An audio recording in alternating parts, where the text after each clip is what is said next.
बिस्मिल्लाहिर्रहमानिर्रहीम। अस्सलाम वालेकुम क्लास 9 कम्प्रीहेंशंस हम कर रहे हैं बेटा, और आज हमने लास्ट कम्प्रीहेंशन करनी है। एक्सरसाइज नंबर 15 है और ये अनसॉल्व्ड है, अनसॉल्व्ड एक्सरसाइज। तो पैराग्राफ की रीडिंग करते हैं। The camel is rightly called, camel को सही कहा जाता है the ship of the desert, सहरा का जहाज़। ऊँट को सही तौर पर सहरा का जहाज़ कहा जाता है। इट इज़ बेस्ट मीन्स, ये बेहतरीन ज़रिया है और ट्रांसपोर्ट आमदोरफ्त का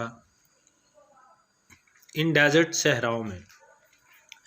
ये सहराओं में आमदोरफ्त का बेहतरीन ज़रिया है। कैमल्स गो स्लो, कैमल सुस्त रफ्तार से चलते हैं, आहिस्ता चलते हैं। But they go on walking, लेकिन ये चलते रहते हैं। फॉर आवर्स, कई घंटों तक, लेकिन ये कई घंटों तक चलते रहते हैं। ऑन द बर्निंग सैंड, जलती हुई रेत पर। एंड और इन द ब्लेजिंग सन, और दहकते हुए सूरज में। जलती हुई रेत और दहकते हुए सूरज में ये कई घंटों तक मुसलसल चलते रहते हैं। Camels carry heavy load, camels उठाते हैं हैवी, बहुत भारी, वजनी, लोड वज़न, यानी ऊँट बहुत ज़्यादा भारी वज़न उठाते हैं। मच हैवियर, बहुत ज़्यादा भारी, इन वेट, वज़न में, दैन एनी अदर, किसी भी दूसरे, बीस्ट ऑफ बर्डन कैन, जो कि कोई भी दूसरा बीस्ट ऑफ बर्डन उठा सकता है। बीस्ट ऑफ बर्डन इडियम है, इसका मतलब होता है बोझ उठाने वाला जानवर, लादू जानवर, जैसे गधा है, घोड़ा है, खच्चर है, ऊँट है, बैल है। तो वो कहता है जितना कि कोई भी दूसरा बीस्ट ऑफ बर्डन, बोझ उठाने वाला जानवर वज़न उठा सकता है, ऊँट उससे कहीं ज़्यादा भारी वज़न उठा सकता है। While the other animals feet, जबकि दूसरे जानवरों के पाँव सिंक, धंस जाते हैं, इनटू द सैंड, रेत में। दूसरे जानवरों के पाँव रेत में धंस जाते हैं। नेचर हैज़ मेड, नेचर ने बनाया है, कुदरत ने बनाया है, द फीट, पाँव, ऑफ द कैमल, ऊँट के। तो कुदरत ने ऊँट के पाँव को बनाया है सच, इस तरह से, that it is not at all difficult, कि ये नॉट एट ऑल, बिल्कुल नहीं, एट ऑल का मतलब होता है बिल्कुल, डिफ़िकल्ट मुश्किल, फॉर इट, इसके लिए, टू वॉक, चलना, ऑन द सैंड, रेत पर, कि ये इसके लिए बिल्कुल भी रेत के ऊपर चलना मुश्किल नहीं है। ठीक है, कुदरत ने इस तरह से इसके पाँव बनाए हैं, ऊँट के पाँव बनाए हैं कि इसका रेत पर चलना बिल्कुल भी मुश्किल नहीं है। The camel is superior, camel बरतर है, आला है, बेहतर है, टू ऑल अदर एनिमल्स, दूसरे तमाम जानवरों से। ऊँट दूसरे तमाम जानवरों से बरतर है, बिकॉज, क्योंकि, it can go without food, क्योंकि ये गुजारा कर सकता है। इट कैन गो, ये गुजारा कर सकता है या ये चल सकता है, विदाउट फूड, बगैर खुराक, एंड वाटर, और पानी के, फॉर डेज़, कई दिनों तक, एंड वीक्स, और कई हफ्तों तक, क्योंकि ये बगैर पानी और खाने के कई दिनों और कई हफ्तों तक गुजारा कर सकता है। इट कैन स्टोर फूड, ये खुराक को ज़ख़ीरा कर सकता है, एंड वाटर, और पानी को, ये खुराक और पानी को अपने अंदर, अपने स्टमक के अंदर ज़ख़ीरा कर सकता है।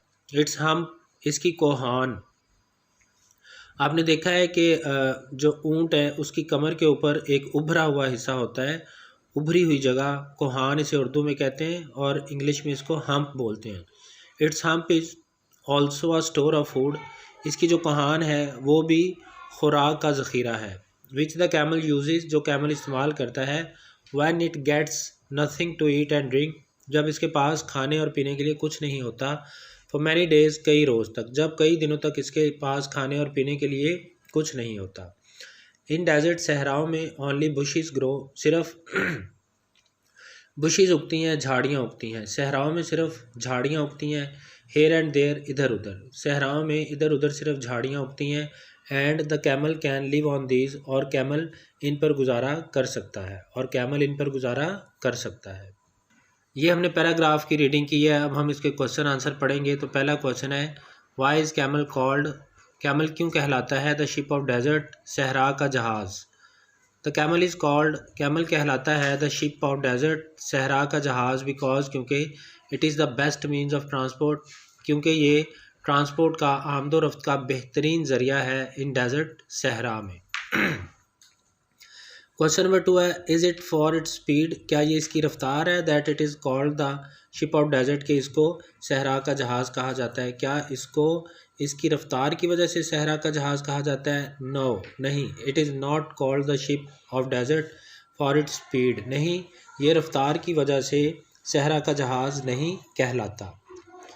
What difficulty have other beast of burden to face, दूसरे बीस्ट ऑफ बर्डन्स को, लादू जानवरों को कौन सी मुश्किल का सामना करना पड़ता है? While walking on the sand, रेत पर चलते हुए। What difficulty have other beast of burden to face, दूसरे जो लादू जानवर हैं उनको किस मुश्किल का सामना करना पड़ता है? While walking on the sand, रेत पर चलते हुए। The feet of other beast, दूसरे लादू जानवरों के और beast of burden into the sand. The feet of other beast of burden, दूसरे लादू जानवरों के जो फीट हैं सिंक, वो धंस जाते हैं इनटू द सैंड, रेत में। ये सिंक है SINK, ठीक है, बर्डन के बाद सिंक, धंस जाते हैं इनटू द सैंड, रेत में। Why does a camel walk easily, एक कैमल क्यों आसानी से चल सकता है? ऑन द लूज सैंड, ढीली ढाली नरम रेत पर, ऑफ द डेजर्ट, सहरा की।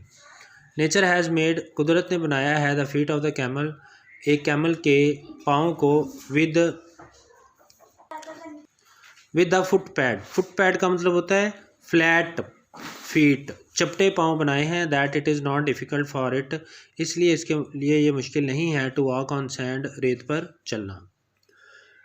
क्वेश्चन नंबर 5 है, व्हाट स्पेशल क्वालिटी, कौन सी ख़ास क्वालिटी है, मेक्स कैमल सुपीरियर, जो एक कैमल को सुपीरियर बनाती है, टू अदर एनिमल्स, दूसरे जानवरों से, यूज्ड फॉर ट्रांसपोर्ट, जो कि आमदोरफ्त के लिए इस्तेमाल होते हैं। The camel is superior, camel बरतर है, आला है, टू ऑल अदर एनिमल्स, दूसरे सारे जानवरों से, बिकॉज, क्योंकि, it can go without food and water, क्योंकि ये खुराक और पानी के बगैर गुजारा कर सकता है, फॉर डेज एंड वीक्स, कई दिन और कई हफ्तों तक।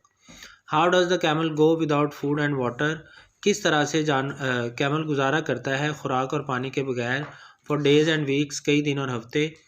The camel has a hump to store food and water, camel में एक हम्प होता है, एक कोहान होती है जिसमें वो खुराक और पानी ज़ख़ीरा कर लेता है। What does the camel generally live on, आम तौर पर जो कैमल हैं जनरली आम तौर पर, लिव ऑन गुजारा करना, आम तौर पर ऊँट किस चीज़ पर गुजारा करते हैं? The camel generally live on, camel आम तौर पर लिव्स ऑन गुजारा करता है, द बुशीज़, झाड़ियों, ऑफ डेजर्ट की झाड़ियों पर आमतौर पर यह गुजारा करता है। ठीक है बेटा, कोई बात ना समझ आई हो तो पूछना। अल्लाह हाफिज़।